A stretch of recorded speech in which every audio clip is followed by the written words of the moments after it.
If you have been interested in solo travel for a while, but you are being held back by fear, concerns of safety, or some of the other common roadblocks, this video is for you.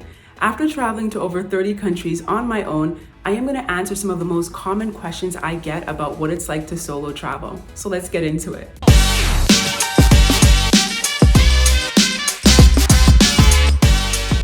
Hey y'all, if you're new around here, I'm Latoya, and you can just call me your travel bestie. Today I'm going to answer some of the most common questions I get on IG, TikTok, and Facebook about what it's like to be a solo traveler. I've been traveling solo since 2008. That's about 15 years. Oh my gosh. And I'm going to share the good, the bad, and the ugly. By far, the most common question I get is, how do you overcome the fear of solo travel? And I totally get this one. So first of all, fear is normal, okay? You are normal for feeling fear. If you are doing something new, you're gonna feel fear, and that's okay. It's actually a good thing because it means you're pushing your comfort zones and you are living. I felt fear on my first trip over a decade ago. I cried like a baby at the airport, and I still feel fear, moments of fear, maybe not to the same degree, and about the same things, but I definitely still feel fear even on my trips now, 30 plus trips later. It's just a normal emotion and you're gonna feel it. And I've just learned to live with it. It's not gonna stop me. So it's about pushing through the fear, and it's about feeling the fear and doing it anyway. Sometimes though, there's a different kind of fear where you're fearful about a specific thing. So for example, when I was doing a lot of travel around South America, some of those airports are pretty hectic and it gave me a lot of anxiety. So what I did was I thought of ways to specifically address that. So if the airport's giving me anxiety, what I did was I pre-booked my transportation, my cab. So somebody would be standing there with my name on a sign when I got off the plane. And that alleviated so much anxiety for me. Think about it. Is it like a general fear that you have? Because that is just a mental exercise you gotta push through, and trust me, you can do it. Or if there's specific fears that you have, think through what those are and think about how you can address them. If there's things that you can't figure out, leave it in the comments. I'm gonna help you. Do you feel lonely? How do you meet people? So I don't feel lonely on my trips. In fact, I usually feel the opposite, where I've met so many people, I don't have enough downtime or me time. So I know that this is just a part of my personality though. So I definitely have other friends who do feel lonely on their solo trips, right? It just depends on your personality.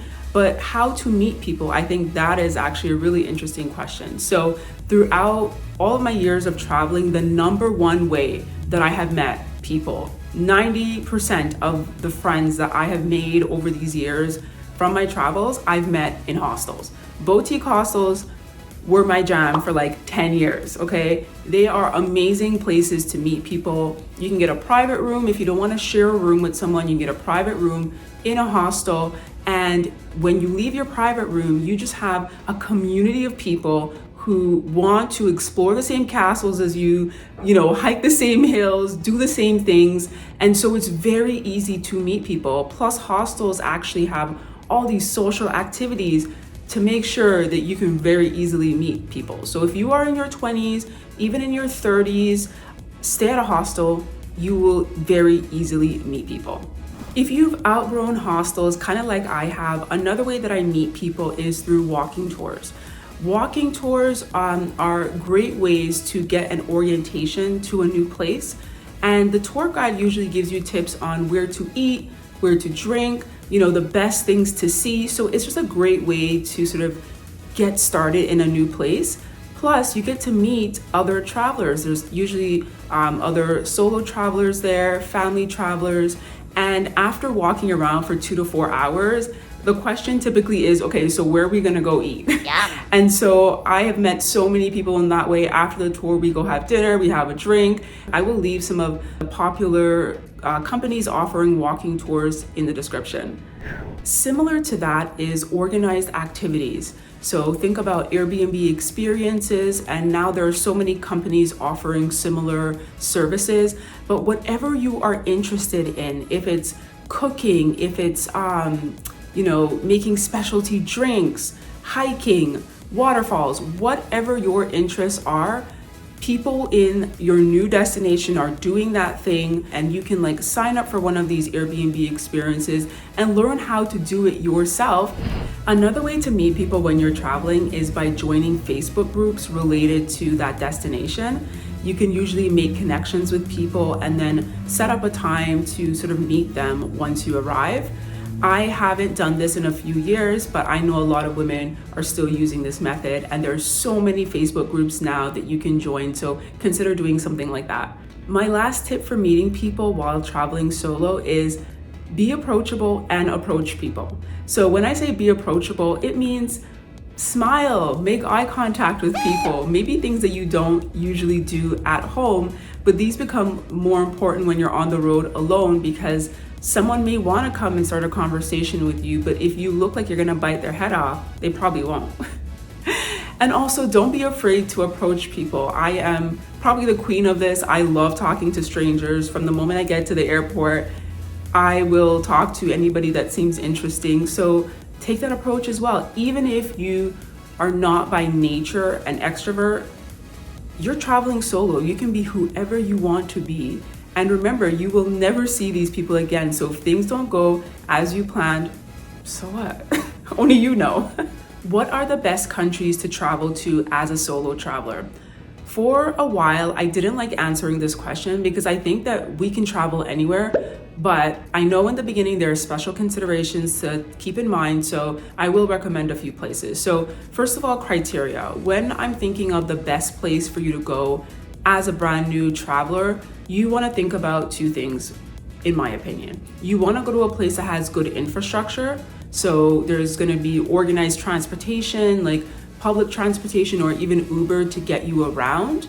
And secondly, you want to go somewhere where they're probably speaking your native tongue. So if you are an English speaker, you want to maybe stick to English countries if you want to ease into the solo travel life. So some of the destinations I recommend for first-time solo travelers are Canada, the UK, and Ireland. I think those are three great places to get started on your solo travel journey. And if you're willing to be a little bit more daring, I would say Costa Rica and Japan are also two great places to travel solo. So consider those. If you have other places that you're thinking about, leave in the comments and I don't mind chatting with you about it. How do I stay safe in a foreign country alone? Okay, so this actually starts before you leave. You want to make sure that you do your research on your destination. So research what are the common crimes, what are the common scams, because that will help you to avoid those. You also want to leave your valuables at home. So I usually leave most of my jewelry at home when I'm traveling. Depends on where I'm going, to be honest. Sometimes it's necessary, sometimes it's not, based on the research. For example, when I went to Cape Town, I left most of my jewelry at home. I just decided to sort of go with this chain. I thought, that's not a lot, but I will tell you, it almost got me robbed on the train one time. And I did learn my lesson. I took it off for the rest of the trip. So depends on where you're going. Do your research, know what you should and shouldn't walk around with, and don't push the limits. Valuables will bring attention to you. Criminals are looking for people that have on a little gold chain or something that's worthy for them. So whenever you can, leave all your valuables at home. The other thing you want to do before you leave home is leave your itinerary and a copy of your passport with a family member or friend. That way people back home know where you're supposed to be at all times. Usually gives them a little bit of security, and it will also be a benefit to you in case you are not in contact. People know where you're supposed to be, and that's a good starting point. While you're in your destination, get an early start to your day and plan to be back at your hotel at night. So many places are fine in the daytime, there are families, but come nighttime, things change and you don't really want to be out there when you're alone. To be honest, I'm never at my hotel at nighttime. I usually have met some people and we're out together as a group. So if you have found that, that's great. But if not, or if you just haven't found anybody you want to, hang out with, that's cool too. Just try to be back at your hotel, again, depending on where you are in the world, by nightfall.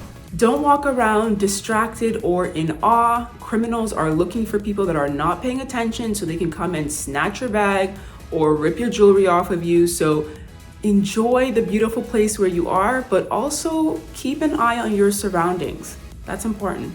And get a local SIM card, or make sure that your phone can roam and you can get calls and you can make calls as well. It's important, obviously, to have a phone with you.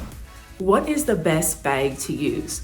Now, I usually use a small backpack or a roller and a small personal item when I get on the plane. I am a carry-on only traveler basically all of the time.